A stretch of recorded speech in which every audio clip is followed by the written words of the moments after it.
ఉండాలో అంతవరకే ఉంటుంది.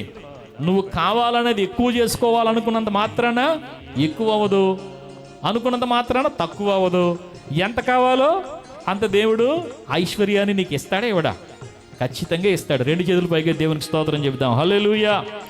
కానీ దేవుని ప్రక్కన పెట్టి మనం వెళితే మాత్రం మనము ఏమాత్రము భద్రతను సంపాదించలేమనే విషయాన్ని ప్రభు పేరట మీకు మనవి చేస్తూ ఉన్నాను. అయితే ఇక్కడ గెహజీకి దేవుడు చాలా తరుణాలు ఇచ్చాడు.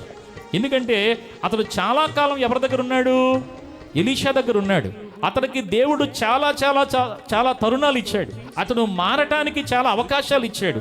ఈ రోజున లోకం వెంబడి పరిగెడుతున్నావు నీవు. ఏమండి, అప్పు కోసం పరిగెట్టే వాళ్ళు కొంతమంది ఉన్నారు, మోసం చేయడానికి పరిగెత్తే వాళ్ళు కొంతమంది ఉన్నారు, అవసరాల కోసం పరిగెత్తే వాళ్ళు కొంతమంది ఉన్నారు. నువ్వు దేనికోసం పరిగెడుతున్నా కానీ నువ్వు వేటి కోసం పరిగెడుతున్నావో నీ వెనకాల దేవుడు కూడా ఉన్నాడు. దేవుడు నీ పరుగు దేనికోసమో చూస్తూ ఉన్నాడు. ఆయన ఒక మాట చెప్పాడు, మొదట చెప్పండి, మొదట ఏం చేయాలి? నా నీతిని, నా రాజ్యాన్ని వెతకండి, అప్పుడు మీకేమి కావాలో అవన్నీ మీకు ఏం చేయబడతాయి?